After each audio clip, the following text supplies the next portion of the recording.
The hunter asked, "Lord, who are affected by past karma and who are not?" So we've got a question about karma here. And karma normally means simply work or action. But here it's obviously referring to the consequences of action. So what we're really asking here is, who suffers the consequences of past karma and who doesn't? And the Yoga Vasistha takes its usual approach here. It starts off with a fairly conventional understanding of karma and then points out that there's no such thing as karma. We can understand karma as the forces which give rise to the present moment, particularly as far as you as an individual are concerned. These forces are to do with your parents, your DNA, your environment, past and present environments, all your circumstances, and all your dispositions, whether you believe they began in this life with your parents or whether they came from previous lives as well. So this is the situation where the sum total of a lot of forces, and as a spiritual practitioner we've got a choice. We can either identify with these forces or we can simply let them go and inquire into our true nature and relate to that, or realize that the forces will still carry on, but we're not actively fueling them, we're not actively participating in them. So this is a choice we have at any moment. At any moment we are born afresh, and we can either identify with the forces which give rise to our own creation, or we can step back from them and identify with the very awareness by which we acknowledge these forces. The sage replied, "They who come into being at the very commencement of creation, like Brahma the Creator, have no birth and no karma." And this is us in the immediate moment. This is where we can rest. To them there is no notion of duality, no samsara, and no notions. Their consciousness is pure. Surely at the very beginning of creation no one has any karma, for before that only the infinite and absolute Brahman existed. It's in the past tense here, but this is the situation right now. Therefore at the beginning of creation it was Brahman who manifested as the creation. Just as Brahma the Creator and the others manifested at the beginning of creation, even so did countless jivas manifest then. So we're getting a story here about how everything arose in the past, but we must be quite careful to realize that this is what's happening right now. But they who consider themselves other than Brahman consider themselves ignorant and perceive duality. In their case, birth and karma arise of their own accord, because these beings lean on the unreality. But in the case of those who do not thus consider themselves different from Brahman, like Brahma, Vishnu, Shiva, etc., they are unaffected by karma.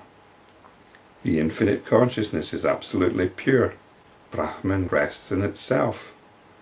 This is our fundamental nature. However, in it there arises just a little notion of the jiva. Where this notion of jiva arises, there ignorance arises. That itself is considered as creation by the same consciousness. This might seem like a contradiction. If the infinite consciousness is absolutely pure, then how can a notion arise in it? A notion which consciousness subsequently identifies with. The thing is, this is just consciousness doing its thing. The description of it as pure and impure is only from a relative point of view. It is absolutely pure, and in that purity it is doing its own thing, which might subsequently be described by being impure. It's in that impurity that it's expressing its purity, and as a consequence the purity can be realized. Of its own accord, consciousness awakens itself to its own true nature and realizes that it is and has always been Brahman. This is consciousness in its purity. Water itself takes on the appearance of a whirlpool. Brahman itself takes on the appearance of this creation. This creation is manifest Brahman. It is neither a dream nor a waking state reality. We need to go beyond that discrimination between dream and waking state. In that case, what is karma? To whom is it, and of how many types is it? In truth, there is no karma, no ignorance, no creation. All these notions arise only because of one's own experience. The notion of karma arises because of the notion of an individual, because of the notion of an external world. If there's no individual, how can there be karma? It's like in a dream. You're in a dream and you have all these people in the dream. They've all got behavior patterns, they've all got characteristics. Do they have karma? Well, they don't, because they don't really exist, do they? They're all notional. And there's no distinction between the dream and the waking, spiritually speaking. Brahman alone shines as creation, individual selves, karma, birth, and such other notions. Because it is the Lord, it experiences these notions as if they were true. This is why things seem real, because everything's an expression of the Absolute. In the beginning of creation, the jiva is not subject to any karma, and that's the beginning of the present moment. After this, however, it gets involved in karma on account of the notions it entertains. If we can be in that present moment in all its purity, that's good. But then what happens is we get caught up in notions, and therefore we get caught up in actions and consequences. What is the body or personality of a whirlpool, and what is its karma? It is water, and even so is everything Brahman. The persons seen in a dream have no past karma.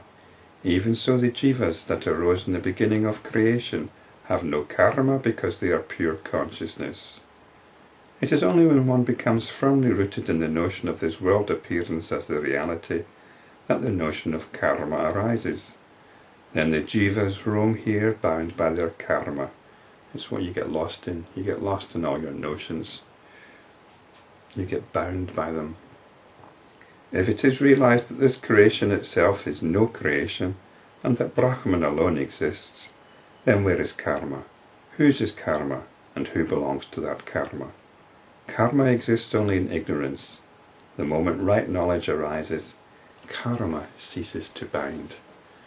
That right knowledge comes about through self-inquiry, through identifying and appreciating the awareness within which everything arises. And that awareness is Brahman.